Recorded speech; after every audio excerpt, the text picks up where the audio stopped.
Hello guys, तो जैसे हम लोगों ने लास्ट लेक्चर में देखा था, शुरुआत की थी anatomy of female reproductive system. उसमें हम लोगों ने एक्सटर्नल जेनाइटेलिया देखा था। तो अब हम लोग देखेंगे second, internal genital organs. Internal genital organ जो फीमेल्स के होते हैं उनमें क्या क्या होता है? वजाइना होता है, यूटेरस होता है, फेलोपियन ट्यूब्स होते हैं, ओवरीज होती हैं, ठीक है।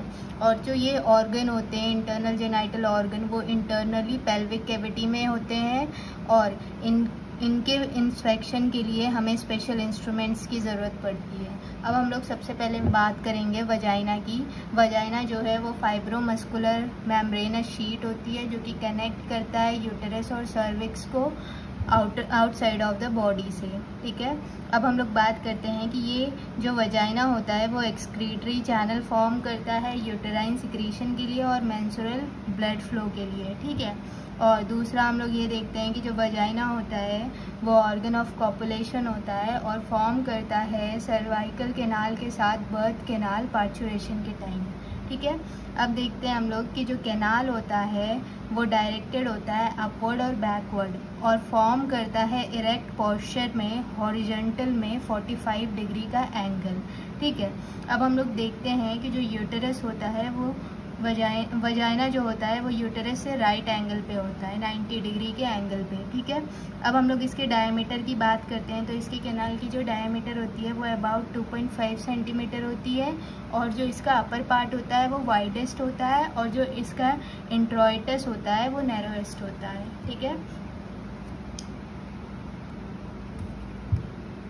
अब हम देखते हैं कि जो वजाइना होता है उसमें इनफ पावर ऑफ डिस्टेंसिबिलिटी होती है कि मतलब वो अपने आप को बहुत ही ज़्यादा स्ट्रेचेबल बना सकता है। ये एविडेंस हम देखते हैं चाइल्ड बर्थ के दौरान ही कि कैसे इतनी छोटी सी जगह से एक बच्चा निकल पाता है, तो वो कितना ही ज़्यादा अपने आप को स्ट्रेचेबल कर लेता है, ठीक है। तो उसके पास इनफ पावर ऑफ डिस्टेंसिबिलिटी देखी जाती है। अब हम लोग इसके वॉल्स के बारे में बात करते हैं तो वजाइना जो है उसमें एक एंटीरियर वॉल होती है, एक पोस्टीरियर होती है और 2 लैटरल वॉल होती है, ठीक है। अब हम लोग देखते हैं कि जो एंटीरियर और पोस्टीरियर वॉल होती है वो एक दूसरे से अपोजिट होती है।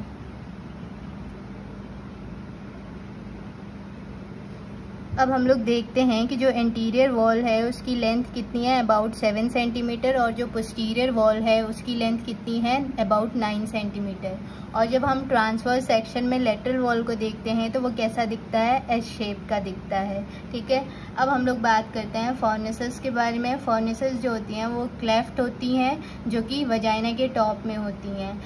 टोटल 4 फॉर्निसेस होती हैं, एक एंटीरियर, एक पोस्टीरियर और 2 लेटरल होती हैं। जो एंटीरियर फॉर्निस होती है वो बहुत ही ज़्यादा शैलो होती है और जो पोस्टीरियर फॉर्निस होती है वो क्या होती है, डीपर होती है।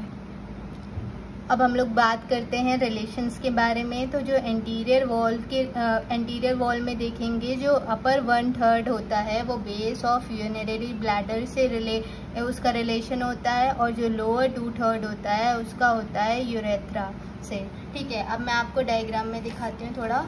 ये देखिए, ये हमारा यूरिनरी ब्लैडर है और ये यूरेथ्रा है।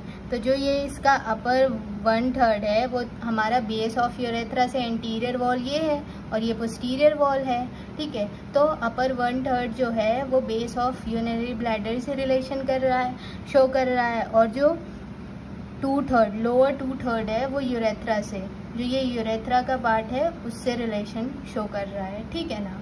अब हम लोग बात करते हैं पोस्टीरियर वॉल की। तो पोस्टीरियर वॉल में हम लोग देखेंगे जो अपर 1/3 है वो पाउच ऑफ डगलस से रिलेशन शो कर रहा है और जो मिडिल 1/3 है वो एंटीरियर रेक्टल वॉल से रिलेशन शो कर रहा है जो कि सेपरेट होता है रेक्टो वेजाइनल सेप्टम से, और जो लोअर 1/3 है वो सेपरेट होता है एनल कैनाल से बाय पेरिनियल बॉडी से, ठीक है। मतलब कि एनल कैनाल और जो हमारा पोस्टीरियर वॉल ऑफ हमारा वजाइना है उसके बीच में क्या है, पेरिनियल बॉडी, ठीक है। यहाँ पे मैं आपको डायग्राम में दिखाती हूँ। ये देखिए, जो अपर 1/3 है वो किससे रिलेशन शो कर रहा है, ये है पाउच ऑफ डगलस, ठीक है।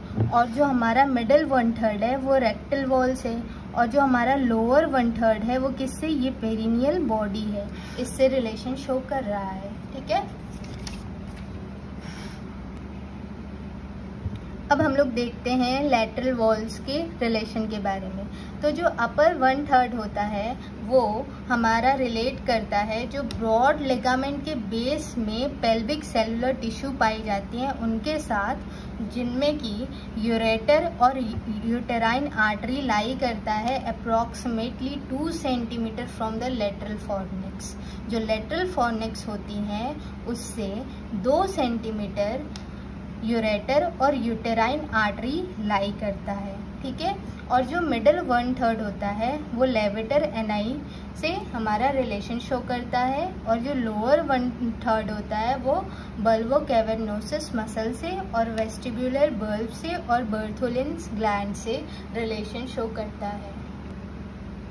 अब हम लोग देखेंगे layers from with in outwards, मतलब अंदर से बाहर की तरफ, ठीक है। म्यूकस कोट जो होता है वो लाइंड होता है स्ट्रेटिफाइड स्क्वैमस एपिथेलियम से, जिसमें कि सेक्रेटरी ग्लैंड्स नहीं होती हैं, ठीक है। सब म्यूकसा लेयर जो होती है उसमें लूज एरियोलर वैस्कुलर टिश्यूज पाई जाती हैं। मस्कुलर लेयर जो होता है उसमें इनर सर्कुलर और आउटर लॉन्गिट्यूडनल लेयर होती है। फाइबरस कोट की बात करते हैं तो ये डेराइव होता है एंडोपेल्विक फेशिया से, जो कि टफ होता है और हाईली वैस्कुलर होता है, ठीक है। अब हम लोग बात करते हैं इसके सिक्रीशन के बारे में। तो जो वजाइनल सिक्रीशन होती है वो स्मॉल अमाउंट में ही सफिशिएंट होता है सरफेस को मॉइस्ट करने के लिए, लेकिन कभी कभी ये लिटिल एक्सेसिव होता है। कब? जब या तो मेंस्ट्रुअल मिड चल रहा होगा, मिड साइकिल चल रही होगी मेंस्ट्रुअल साइकिल की, यानी तो मेंस्ट्रुएशन के पहले जस्ट प्रायर, यानी तो प्रेगनेंसी के दौरान, यानी तो सेक्सुअल एक्साइटमेंट के समय में भी क्या होता है, लिटिल एक्सेसिव होता है, ठीक है।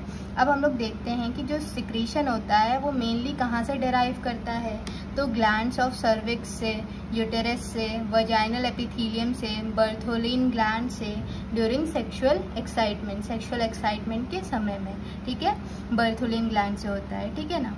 अब हम लोग देखते हैं कि जो इसका पीएच होता है वो एसिडिक होता है और वेरी करता है during different phase of life और मेंस्ट्रुअल साइकिल के, ठीक है। और जो डोडरलिन बेसिलाई होता है वो एस्ट्रोजन डिपेंडेंट होता है और ये एक्सफोलिएटेड स्क्वैमस सेल्स में ग्लाइकोजन को कन्वर्ट करता है लैक्टिक एसिड में, इसीलिए जो पीएच होता है वो एसिडिक हो जाता है, ठीक है। अब जो पीएच होता है वो हाईएस्ट होता है अपर वजाइना में, क्योंकि वहाँ पे कंटामिनेटेड सर्वाइकल सिक्रीशन होता है जो कि अल्कलाइन होता है, इस वजह से जो पीएच होता है वो हाईएस्ट हो जाता है, ठीक है। द वजाइनल सिक्रीशन जो होता है वो क्या क्या कंसिस्ट करता है, टिश्यू फ्लूइड को, एपिथेलियल डिबेरिस को और कुछ ल्यूकोसाइट्स को, जिसमें कि ओकेजनल पस सेल्स के अलावा और कुछ नहीं होता है, ज़्यादातर इलेक्ट्रोलाइट्स, प्रोटीन्स और लैक्टिक एसिड्स को। और जो ग्लाइकोजन कंटेंट होता है वो हाईएस्ट होता है इन द वजाइनल फॉर्निक्स, जो कि 2.5 से 3 मिलीग्राम तक हो सकता है, और लोएस्ट होता है लोअर थर्ड, जो कि 0.6 से 0.9 मिलीग्राम परसेंट हो सकता है। अब हम लोग बात करते हैं इसके ब्लड सप्लाई के बारे में। सबसे पहले हम लोग देखेंगे आर्टरीज के बारे में। इंटरनल इलियक आर्टरी जो होती है वो अपर एंटीरियर 1/3 को सप्लाई देती है और मिडल 1/3 को देती है और हाइमेन को देती है, ठीक है। और जो सुपरफिशियल इनग्वाइनल आर्टरी होती है वो लोअर देन हाइमेन के जो नीचे होते हैं उनको सप्लाई देती है, और सर्वाइको vaginal branch of uterine artery भी सप्लाई देती है वजाइना को, ठीक है। अब हम वेन्स की बात करते हैं कि कौन कौन सी वेन ड्रेनेज का काम करती है। इंटरनल इलियक वेन और इंटरनल प्रूडेंडल वेन, ठीक है। अब हम लोग बात करते हैं नर्व सप्लाई की। तो ये सप्लाइड होता है sympathetic, parasympathetic from the pelvic plexus. जो पेल्विक प्लेक्सस के सिंपैथेटिक और पैरासिम्पैथेटिक नर्व है उनसे सप्लाइड होता है, और जो लोअर पार्ट होता है वो सप्लाइड होता है by the pudendal nerve. Thank you.